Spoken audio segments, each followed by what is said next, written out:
How to secure your future when resources run out. Crisis and agility. In business and life, we constantly face the risk of obsolescence. What happens when you know your resources are running out, or you're about to lose your position? Do you accept defeat or try to turn the situation around? Today's story, The Parable of the Dishonest Manager, is shocking because it seemingly praises cunning. But the lesson isn't about dishonesty, it's about strategic wisdom, the ability to leverage the last opportunity to create long-term security. The temporarily shrewd action, leveraging relationships. The manager in the story was dismissed by his master for wasting assets. Facing unemployment and lacking manual labor skills, he faced a crisis. But instead of complaining, he thought, "What shall I do?" He realized he had one last window of opportunity, the authority to sign documents with his master's debtors. He called the debtors and secretly reduced their debts, e.g., the one owing 100 measures of oil was reduced to 50. This was technically a dishonest act, but it was a calculated strategic risk. The master, though financially harmed, praised the manager for his shrewdness. The praise was not for the dishonesty, but for his strategic acumen and the ability to utilize the remaining time to build a safety net for himself. Strategic risk and agility. The core lesson is about agility. The manager executed a strategic pivot asset conversion. He converted a financial asset, the debt owed, into social capital, relationships. By reducing their debt, he turned the debtors into friends obligated to help him in the future. Temporary shrewdness. He used temporary authority to secure a long-term future. In business, this means you must be willing to take calculated risks when your current path is failing. Wisdom is acting today to solve tomorrow's problems, even when it's uncomfortable. Application in personal finance and career. We can apply the shrewdness of the dishonest manager without violating ethics. In career, if you see your industry declining, you must use your remaining time and resources, the last of the mana, to build new relationships, acquire new skills, or pivot your personal brand. Don't cling to a position that is about to disappear.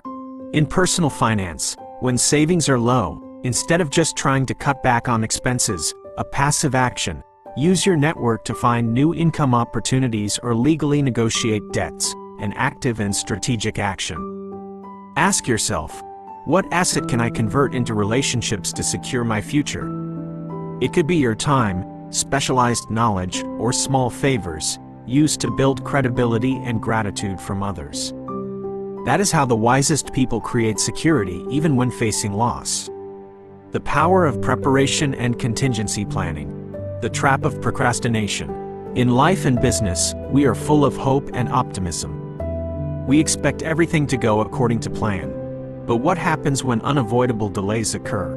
Today's story, The Parable of the 10 Virgins, is a harsh wake-up call about the importance of contingency planning, Plan B.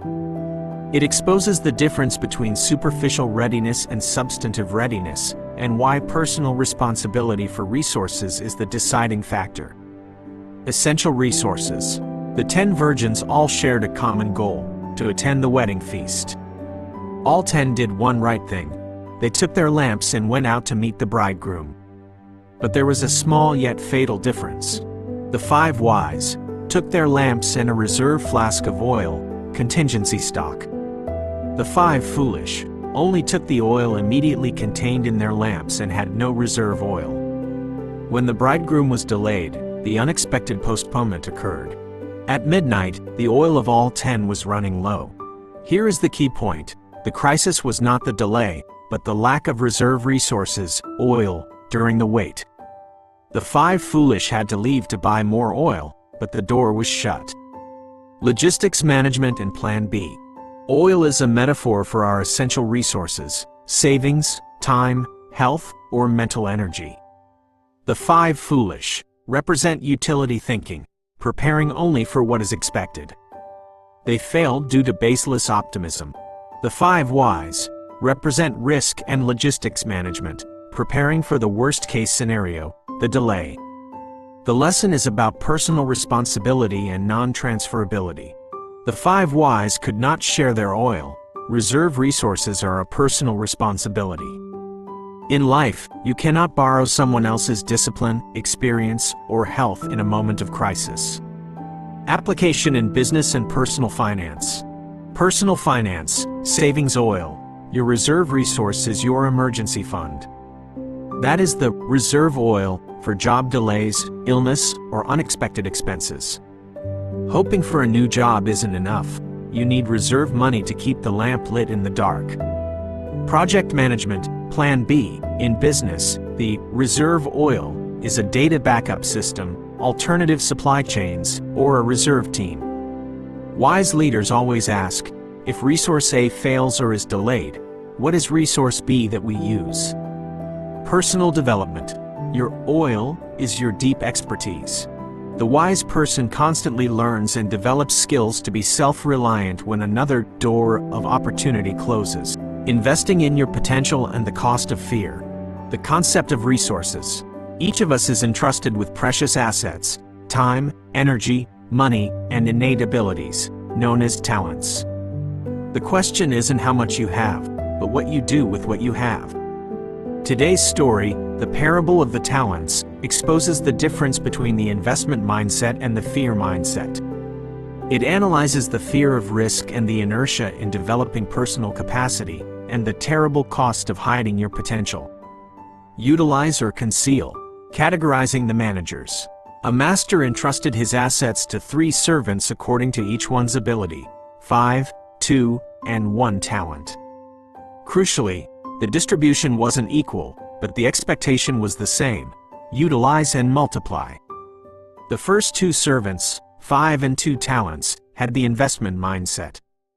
They weren't afraid of risk, they chose to work to double their resources. They understood that assets must be used to create new value. The third servant, with 1 talent, chose the safest path. He buried the talent in the ground. He didn't lose anything, but he didn't gain anything either. This is an act of fear and inertia. Utilization and responsibility. When the master returned, the first 2 servants were praised and rewarded. Enter into the joy of your master. But the third servant was called wicked and lazy servant. Fear analysis. The third servant justified himself. I was afraid and went and hid your talent in the ground.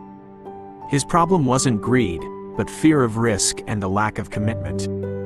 He prioritized passive preservation over value creation. The lesson is, the greatest failure is not losing what you invested, but never daring to invest. Resources, talents, come with a responsibility to utilize them. Passive preservation is considered a wicked act because it wastes potential.